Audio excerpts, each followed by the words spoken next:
Hello students, आगे करते हैं।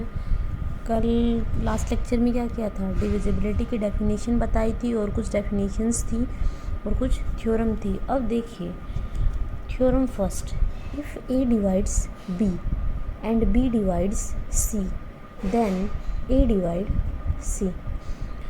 इसको चाहे लैंग्वेज में लिख लो कि ए बी को डिवाइड करता है, बी सी को डिवाइड करता है, तो आप प्रूव करिए कि ए सी को डिवाइड करेगा।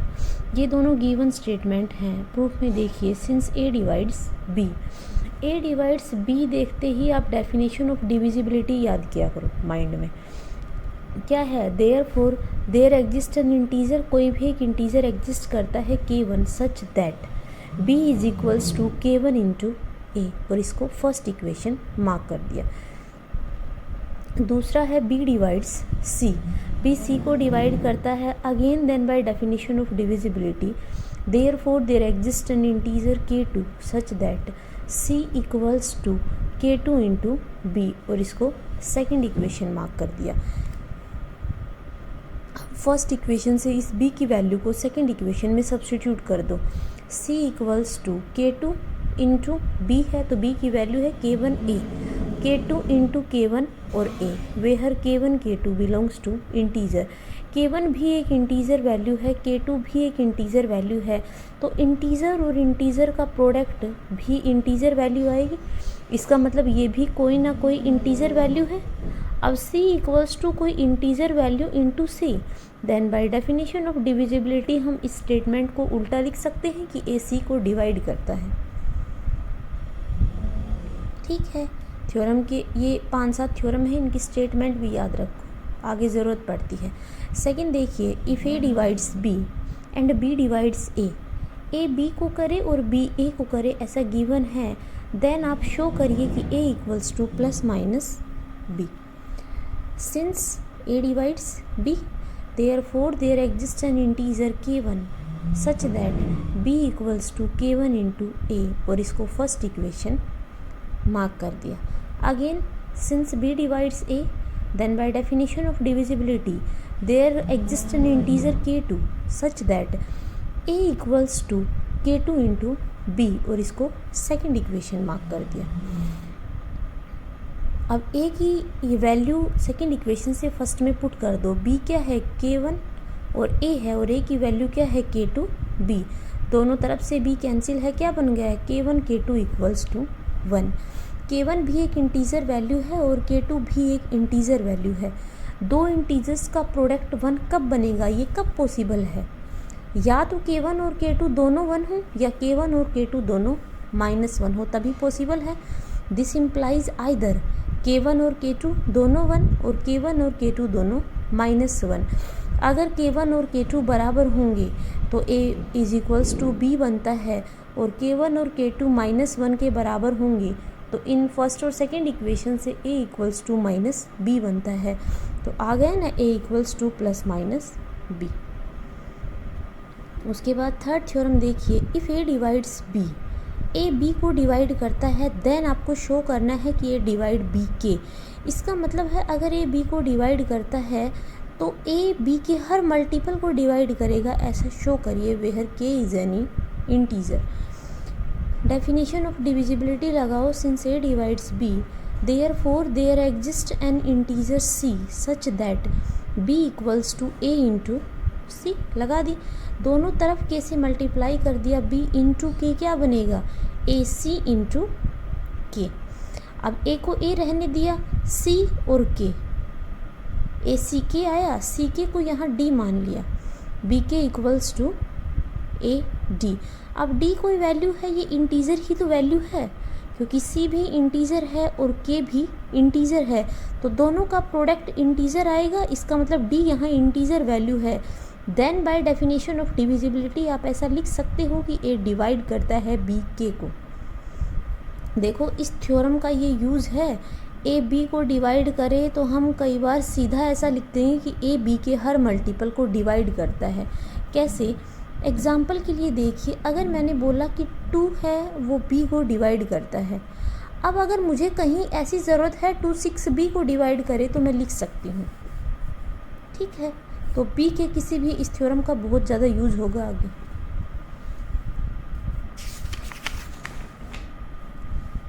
फोर्थ थ्योरम देखिए, if A divides B and A divides C then A divide B plus C and A divide B minus C. अगर ए बी को करता है, ए सी को करता है, ए दोनों के सम को भी करेगा नीचे वाले के बी प्लस सी, और दोनों के डिफरेंस को भी करेगा B minus C. Since A divides B and A divides C, by definition of divisibility first पे लगाते हो there exist integer k1 such that b equals to k1a।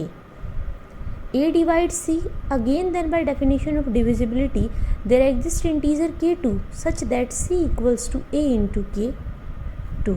कर लिया। अब सो b प्लस माइनस सी, b और c को अगर add करते हो तो a k1 plus minus a k2, minus करोगी तो माइनस आएगा a into k1 plus minus k2। k1 और k2 दोनों इंटीजर हैं, तो दो इंटीजर्स का सम भी एक इंटीजर बनेगा और दो इंटीजर्स का डिफरेंस भी इंटीजर बनेगा। Then by definition of divisibility ये पूरी टर्म अगर इंटीजर है तो ऐसा लिख सकते हो कि ये डिवाइड करता है b प्लस माइनस सी को।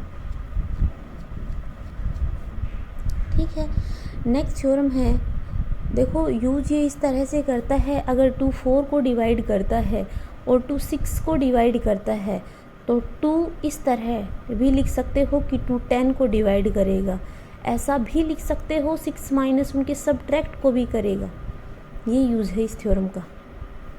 नेक्स्ट देखिए, if A divides B and A divides C then A divide B X plus C Y for all integral values of X and Y. देखो ए बी को करे और ए सी को करे। अब B X plus C Y क्या है, B का कोई भी मल्टीपल बी एक्स बना और सी का कोई भी मल्टीपल सी वाई बना, तो इन दोनों की मल्टीपल्स का लीनियर कॉम्बिनेशन उसको करे। अगर सिंस ए बी को डिवाइड करता है, definition of divisibility there exist integer k1 such that b equals to a k1, और इसको फर्स्ट इक्वेशन मार्क कर दिया। Again a divide c, therefore there exist an integer k2 such that c equals to a k2, और इसको second equation mark कर दिया।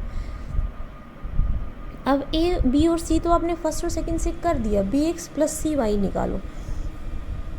B X plus C Y बराबर होगा, b की वैल्यू है a k1 x plus c की value है a k2 y। a common निकाल लो, k1 x plus k2 y, B X plus C Y a k1 x plus k2 y। Bracket के अंदर जो टर्म है, देखो x और y इंटीग्रल वैल्यूज़ हैं और k1 और k2 भी इंटीग्रल वैल्यूज़ हैं, तो ये ब्रैकेट के अंदर कोई भी टर्म है ये एक इंटीजर वैल्यू होगी, इसको k नाम दे दिया a k। अब अगर ये a k के बराबर है कि इंटीजर है, then by definition of divisibility लिख सकते हो कि ये डिवाइड करता है B X plus C Y को। ठीक है, अब फिफ्थ थ्योरम पे ये कोरोलरी बता रखी है कि फिफ्थ थ्योरम में अगर सी ज़ीरो हो, ए बी को करे और ए सी को करे, ये तो गिवन है। अगर ऐसा है तो फिफ्थ थ्योरम क्या कहती है कि ये डिवाइड करता है B X plus C Y को। अगर यहाँ सी ज़ीरो हुआ तो ए बी एक्स को डिवाइड करेगा, उसके बाद ए बी को करता है, ए सी को करता है, ये तो गिवन है। उसके बाद दे रखा है कि एक्स और वाई की वैल्यू अगर 1 है तो यहाँ से क्या बनेगा, ए डिवाइड करेगा बी प्लस सी को। x की वैल्यू 1 और y की -1 यहाँ रखोगे तो ये डिवाइड करता है b माइनस सी को। उसके बाद देखिए ये थ्योरम 2 पे थी, यहाँ जनरलाइज लिखता है कि एक ऊपर वाला नंबर सेम है, a b1 को डिवाइड करता है, b2 को करता है, इसी तरह bn को करता है। देन a डिवाइड करता है b1 का कोई मल्टीपल लिया प्लस b2 का मल्टीपल ऐड कर दिया, dot dot dot plus bn का मल्टीपल ऐड कर दिया, तो इनको बोलते हैं linear combination of b1 b2 bn। यहाँ bx प्लस सी वाई जो लिखा है इसको बोलते हैं linear combination of b and c।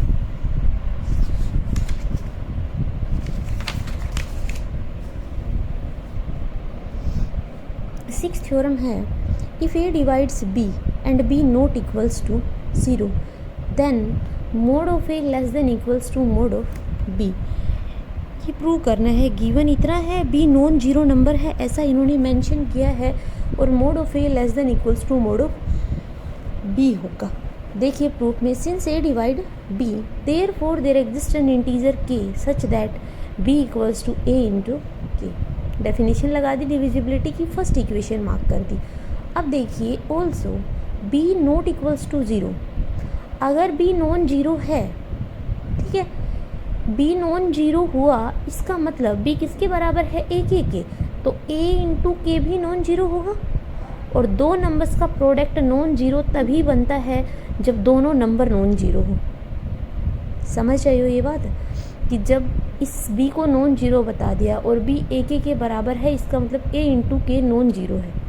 दो नंबर्स का प्रोडक्ट नॉन जीरो होने का मतलब है या तो या नहीं, ए भी नॉन जीरो है और के भी नॉन जीरो है, तो ये इम्प्लाई करता है कि के नॉन जीरो क्वांटिटी है। अब फर्स्ट इक्वेशन के दोनों तरफ मॉडुलस एब्सोल्यूट वैल्यूज टेक कर लो। On taking absolute values of both sides of first, B equals to A K है तो modulus of B equals to modulus of A K, mod of A mod of K. अब एक बात बताना, यहाँ मैंने लिखी है कि के अगर नॉन जीरो नंबर रहेगा तो के का मॉडुलस हमेशा 1 या 1 से बड़ा रहेगा। लेकिन देख लो, पॉजिटिव में तो समझ आ जाएगा के की वैल्यू जैसे ही आपने 2 ली, उसकी मोड की वैल्यू 2 ही बनी, और 2 हमेशा 1 से बड़ा है। अगर बात नेगेटिव नंबर की करते हो, -3 ले लो, तो के का मोड लेना है, और -3 का मोड कितना होगा, 3, ये भी 1 से बड़ा है। तो जब जब जब के नॉन जीरो रहेगा, मॉडुलस वैल्यू हमेशा 1 या 1 से बड़ी रहेगी। तो मोड ऑफ बी बराबर है mode of A mod of के, इसका मतलब मोड ऑफ के 1 या 1 से बड़ा रहेगा, तो हम इसको लिख सकते हैं greater than equals to mod of A. तो मोड ऑफ ए है, ये less than equals to mod of B बनेगा। यही थ्योरम थी।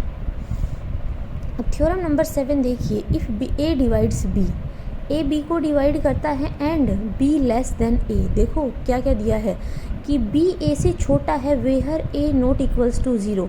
ए यहाँ नॉन जीरो है, B are non negative integers.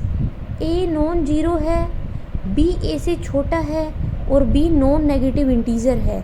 Then आपको बताना है कि ए की कंडीशन बचती है बी की कि बी ज़ीरो बनेगा। सारी यूज होंगी।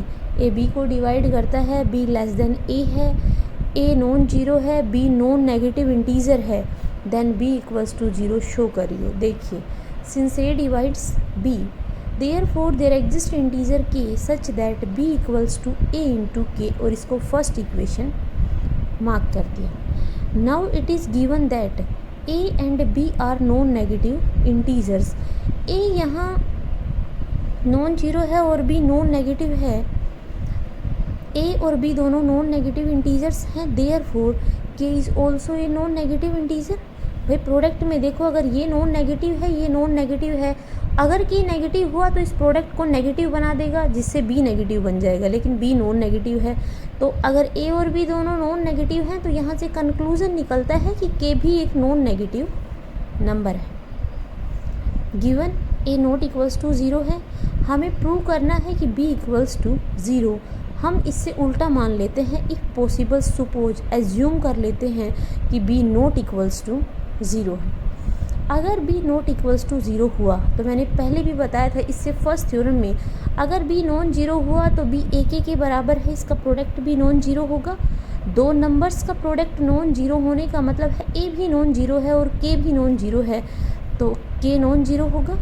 दिस इम्प्लाइज के ग्रेटर देन इक्वल्स टू 1। वहाँ पे मोड के ग्रेटर देन इक्वल्स टू 1 था, यहाँ क्या फ़र्क है, के नॉट इक्वल टू ज़ीरो है और यहाँ बोल दिया कि के नॉन नेगेटिव, मतलब नेगेटिव इंटीजर है ही नहीं, नेगेटिव नहीं है तो मोड लगाने की ज़रूरत नहीं है, इसके के ही 1 से बड़ा आएगा। दस फ्रॉम फर्स्ट अगर के 1 से बड़ा आया, B equals to A K है, तो इसको लिख सकते हो B greater than equals to A, और इसको सेकेंड इक्वेशन मार्क कर दी। ऐसा कब आया है, जब हमने बी को नॉन जीरो माना है तो B greater than equal to A आया, और गिवन स्टेटमेंट है कि ए बी से बड़ा है, फ्रॉम थर्ड इक्वेशन डाल दिया इसको। यहाँ भी ए से बड़ा है, यहाँ भी ए से छोटा है, इसका मतलब दोनों सेकंड और थर्ड कॉन्ट्राडिक्ट करती है। इसका मतलब कंडीशन गलत आई है, हमने जो माना है वो गलत है, आपने जो बी नॉन जीरो माना है वो गलत माना है, इसका एक ही चांस बचता है कि बी जीरो होगा। ठीक है, देखो इतनी एक दो बात यही है कि डेफिनेशन लगाई, दोनों नॉन नेगेटिव हैं। अगर ये नंबर नॉन नेगेटिव है और ये नंबर भी नॉन नेगेटिव है तो इसको भी नॉन नेगेटिव होना पड़ेगा। अगर ये नॉन नेगेटिव नहीं हुआ, अगर ये नेगेटिव हुआ तो ये प्रोडक्ट नेगेटिव आएगा, इससे बी नेगेटिव आ गया, लेकिन ऐसा भी नहीं है, इसलिए के नॉन नेगेटिव है। के नॉन नेगेटिव है इसलिए के की वैल्यू हमेशा 1 या 1 से बड़ी रहेगी। तो यहाँ से आता है B greater than equal to A, जब बी को नॉन जीरो माना है। तो ये दोनों कंडीशन कॉन्ट्राडिक्ट करती है, इसलिए अजम्पशन रॉन्ग है, बी हमेशा ज़ीरो रहेगा। यहीं तक पढ़ लेना और कल करते हैं। थैंक